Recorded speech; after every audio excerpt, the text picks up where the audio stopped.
আছে, কিন্তু এত যে নাফরমানি হইতেছে, ও তার চেহারার মধ্যে একটু পরিবর্তন নাই, তার ভিতরে একটু পরিবর্তন নাই।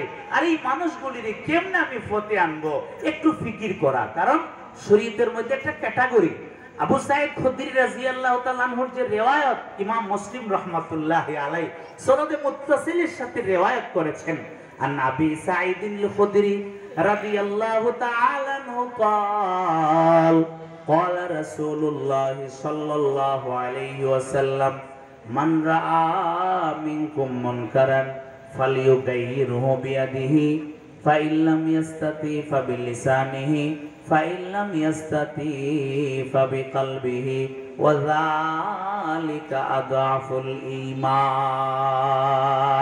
তিনটা ক্যাটাগরি। যদি কোনো একটা অপকর্ম হয়, গুনার কাজ হয় আপনার বাড়ির পাশে, আপনার এলাকার পাশে, আপনি এই সমাজের একজন গণ্যমান্য ব্যক্তি, আপনার কি উচিত? আপনি একজন সমঝদার।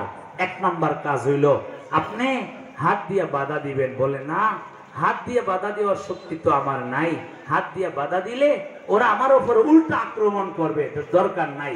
আপনি জবান দিয়ে তাদের একটু বুঝান, ভাই হ্যাঁ ওই দাওয়াত তাবলীগের কাজ ইডই দুষ্টামি চলতেছে, সে নামাজি না, সে আল্লাহওয়ালা না, সে আল্লাহকে চিনে না, সে আখিরাত চিনে না। যারা মুবাল্লিগিন ওদের নিজের টাকা নিজের পয়সা খরচ কইরা মানুষের হাতে ধইরা পায়ে ধইরা ওই মানুষগুলি যাতে আল্লাহকে চিনে, রাসূলের সুন্নাতকে ধারণ কইরা সে সারা জিন্দেগি ওই আখিরাতের যে জিন্দেগি, ওই জিন্দেগি যাতে সে সুজা জিন্দেগি বানায়া, সে যাতে সহজ জিন্দেগি বানায়া বেহেশত পর্যন্ত পৌঁছতে পারে।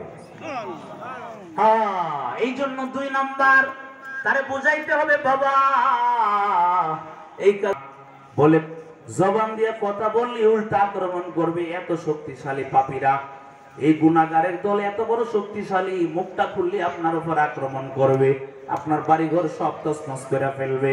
যদি এমন হয়, আল্লাহর নবী 3 নম্বরের ক্যাটাগরি দিলেন, উম্মত হাতেও পারলা না, জবানেও পারলা না, তাহলে তোমার কলবটারে কাজে লাগাও, কলবটারে কাজে লাগাও।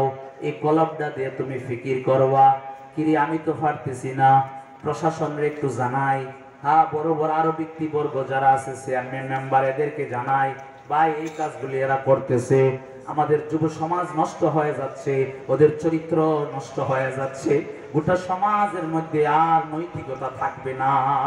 যেই কাজ শুরু হয়ে গেছে, কি করতাম আমি তো পারতেছি না। এই যে কলব দিয়ে আপনি ফিকির করতেছেন, আল্লাহর রাসূল সাল্লাল্লাহু আলাইহি সাল্লাম বলেন ওয়াযালিকা আদাফুল ঈমান, এটা দুর্বল ঈমান, অসুবিধা নাই, তবু তো একটা কাতারে আছে, ঠিক না? কিন্তু হাত দিয়েও বাধা দিলেন না, জবান দিয়েও বুঝাইলেন না, কলব দিয়েও তার ফিকির করলেন না, গজব আসবে না কেন? আর যখন গজব আসবে, ওই যে আলোচ্য বিষয়, আল্লাহর গজব কেন আসে? এলাকার মানুষের পাপের কারণে আসে, ব্যক্তিগত পাপের কারণে আসে, পারিবারিক পাপের কারণে আসে, সামাজিক পাপের কারণে আসে। এই জন্য যদি হয় তাহলে আমাকে বাধা দিতে হবে, আমাকে ফিকির করতে হবে কিভাবে বন্ধ করা যায়। ফিকির করার পরেও যদি ফেল করেন, আল্লাহর কাঠগড়ায় আর দাঁড়াতে হবে না, আল্লাহ তাআলা আপনাকে মাফ করে দিবেন। কথা বুঝে আসছে?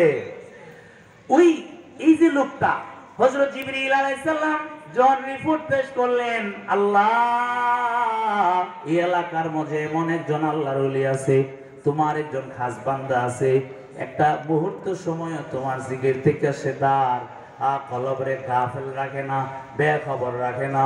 আল্লাহ সে তোমারে ডাকে, সে তোমারে চিনে। আল্লাহ কো বান্দা শোন, ফা ইন্না ওয়াজহাহু লাম ইয়াতামার ফিয়া সাআতান কাত্তু, হে তো বালা ঠিক আছে, কিন্তু তার সন্তানগুলি নষ্ট হয়ে যাচ্ছে, তার বাতিজারা নষ্ট হয়ে যাচ্ছে, সমাজের মানুষগুলি নষ্ট হয়ে যাচ্ছে, এই ব্যাপারে একটু তার চেহারার কোনো পরিবর্তন নাই। এই জন্য এই ধরনের ওলি আমার দরকার নাই। এই কথা কি বুঝলাম? এই 12 গড়িয়া তাফসীর, তাফসীর থেকে এই একটা কথা বাড়িতে নিয়ে যান। আমি নিজে বাঁচলে হবে না, আমার আহালকে বাঁচাইতে হবে। এটা দুনিয়ার কোন রাজা বাদশাদের বক্তব্য না, সরাসরি আল্লাহর কোরআনের বক্তব্য। আল্লাহ বলেন কু আনফুসাকুম ওয়া আহলিকুম নারা। হে যুবক, তুমি নিজেকে বাঁচাও, তোমার আহালকে বাঁচাও। যুবক যদি আল্লাহওয়ালা হয়, তার বাবাকেও আল্লাহওয়ালা বানাতে হবে। বাবা যদি আল্লাহওয়ালা হয়, সন্তানকেও আল্লাহওয়ালা বানাতে হবে। স্বামী যদি আল্লাহওয়ালা হয়, স্ত্রীকেও আল্লাহওয়ালা বানাতে হবে। স্ত্রী যদি দিনদার হয়, স্বামীকেও দিনদার বানাতে হবে। প্রত্যেকটা সেক্টরে সেক্টরে দিন যেন ঢুকে যায়, প্রত্যেকটা ঘরে ঘরে আল্লাহ ভীতি যেন তৈরি হয়ে যায়, প্রত্যেকটা ঘরে যেন দিনের বাতি জ্বলতে থাকে। কু আনফুসাকুম ওয়া আহলিকুম নারা।